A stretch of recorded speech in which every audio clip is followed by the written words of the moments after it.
안녕하십니까 성도 여러분, 좋은 아침입니다. 오늘도 성령님이 동행하시는 하루를 보내시길 바라고요. 하나님과 이웃에게 진심으로 반응하며 사시길 축복하며 기도합니다. 내일은 특별히 성령 강림 주일입니다. 지난 날들을 돌아보면서 회개하고 성령의 은혜를 기도하며 준비하는 날로 보내시길 바랍니다. 오늘 묵상 본문은 요엘 3장입니다. 보라, 그날 곧 내가 유다와 예루살렘 가운데에서 사로잡힌 자를 돌아오게 할 그때에 내가 만국을 모아 데리고 여호사밧 골짜기에 내려가서 내 백성 곧 내 기업인 이스라엘을 위하여 거기에서 그들을 심문하리니, 이는 그들이 이스라엘을 나라들 가운데 흩어버리고 나의 땅을 나누었음이며, 또 제비 뽑아 내 백성을 끌어가서 소년을 기생과 바꾸며 소녀를 술과 바꾸어 마셨음이니라. 두로와 시돈과 블레셋 사방아, 너희가 나와 무슨 상관이 있느냐? 너희가 내게 보복하겠느냐? 만일 내게 보복하면 너희가 보복하는 것을 내가 신속히 너희 머리에 돌리리니, 곧 너희가 내 은과 금을 빼앗고 나의 징계한 보물을 너희 신전으로 가져갔으며, 또 유다 자손과 예루살렘 자손들을 헬라 족속에게 팔아서 그들의 영토에서 멀리 떠나게 하였음이니라. 보라, 내가 그들을 너희가 팔아 이르게 한 곳에서 일으켜 나오게 하고 너희가 행한 것을 너희 머리에 돌려서 너희 자녀를 유다 자손의 손에 팔리니, 그들은 다시 먼 나라 스바 사람에게 팔리라. 여호와께서 말씀하셨느니라. 너희는 모든 민족에게 이렇게 널리 선포할지어다. 너희는 전쟁을 준비하고 용사를 격려하고 병사로 다 가까이 나와서 올라오게 할지어다. 너희는 보습을 쳐서 칼을 만들지어다. 낫을 쳐서 창을 만들지어다. 약한 자도 이르기를 나는 강하다 할지어다. 사면의 민족들아, 너희는 속히 와서 모일지어다. 여호와여, 주의 용사들로 그리로 내려오게 하옵소서. 민족들은 일어나서 여호사밧 골짜기로 올라올지어다. 내가 거기에 앉아서 사면의 민족들을 다 심판하리로다. 너희는 낫을 쓰라. 곡식이 익었도다. 와서 밟을지어다. 포도주 틀이 가득 차고 포도주 독이 넘치니 그들의 악이 크미로다. 사람이 많으며 심판의 골짜기에 사람이 많으며 심판의 골짜기에 여호와의 날이 가까우미로다. 해와 달이 캄캄하며 별들이 그 빛을 거두도다. 여호와께서 시온에서 부르짖고 예루살렘에서 목소리를 내시리니 하늘과 땅이 진동하리로다. 그러나 여호와께서 그의 백성의 피난처 이스라엘 자손의 산성이 되시리로다. 그런즉 너희가 나는 내 성산 시온에 사는 너희 하나님 여호와인 줄 알 것이라. 예루살렘이 거룩하리니 다시는 이방 사람이 그 가운데로 통행하지 못하리로다. 그 날에 산들이 단 포도주를 떨어뜨릴 것이며 작은 산들이 젖을 흘릴 것이며 유다 모든 시내가 물을 흘릴 것이며 여호와의 성전에서 샘이 흘러나와서 시딤 골짜기에 대리라. 그러나 애굽은 황무지가 되겠고 에돔은 황무한 들이 되리니, 이는 그들이 유다 자손에게 포악을 행하여 무죄한 피를 그 땅에서 흘렸음이니라. 유다는 영원히 있겠고 예루살렘은 대대로 있으리라. 내가 전에는 그들의 피 흘림 당한 것을 갚아주지 아니하였거니와 이제는 갚아주리니, 이는 여호와께서 시온에 거하심이니라. 아멘. 하나님은 당신의 하나님으로 나타나시길 원하십니다. 이 제목으로 말씀을 묵상하겠습니다. 이스라엘 백성은 하나님을 거역하였습니다. 경외하지 않았고 말씀에 순종하지 않았고 우상 숭배에 빠져 살았습니다. 결국 바벨론의 나라를 잃고 예루살렘 성전은 파괴되었습니다. 땅은 황무지가 되었습니다.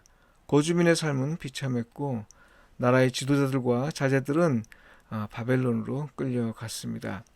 3절과 6절을 통해 우리는 당시 이스라엘 백성이 어떠한 수모를 겪었는지 어느 정도 짐작할 수 있습니다.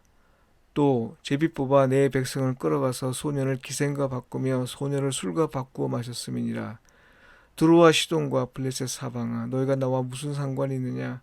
너희가 내게 보복하겠느냐?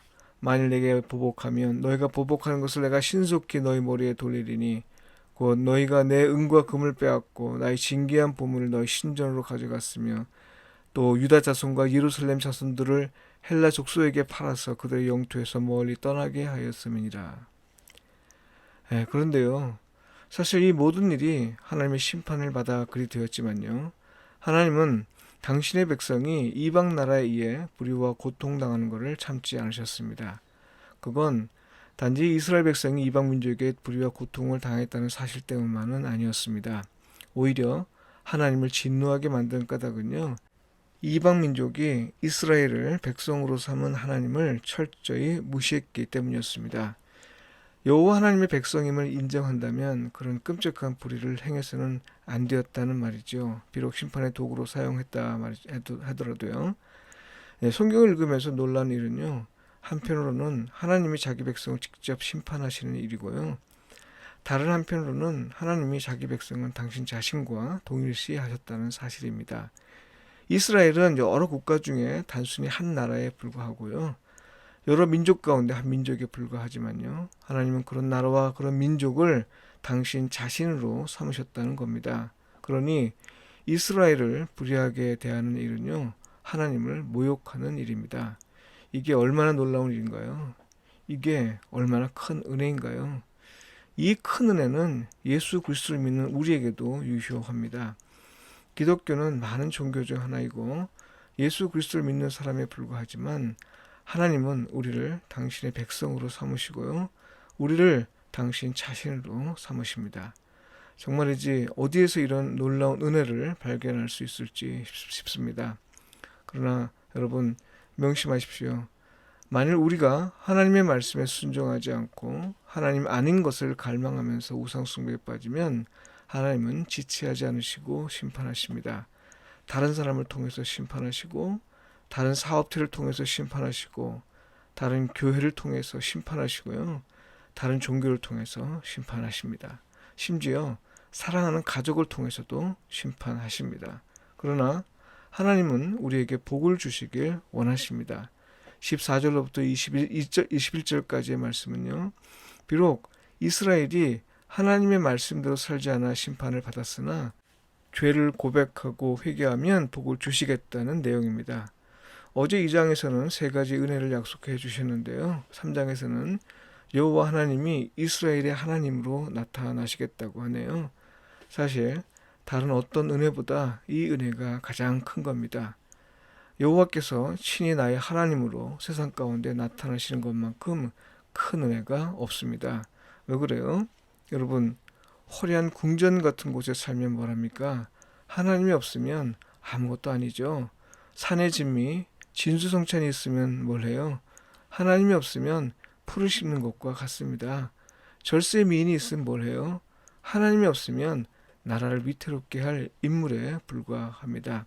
성도 여러분, 하나님이 당신 자신을 여러분의 하나님, 우리의 하나님, 나의 하나님으로 나타내시는 은혜가 있길 축복합니다. 비록 가진 것이 없어도요, 누릴 것이 없어도 사실 이것이 가장 큰 은혜이기 때문입니다. 기도드리겠습니다. 주님, 우리를 하나님의 자녀로 삼아주시고 우리를 당신 자신과 동일하게 여겨주시니 감사합니다. 가장 큰 은혜를 주셨으니 바라건대 하나님의 이름이 나로 말미암아 욕을 먹지 않게 하소서. 아멘.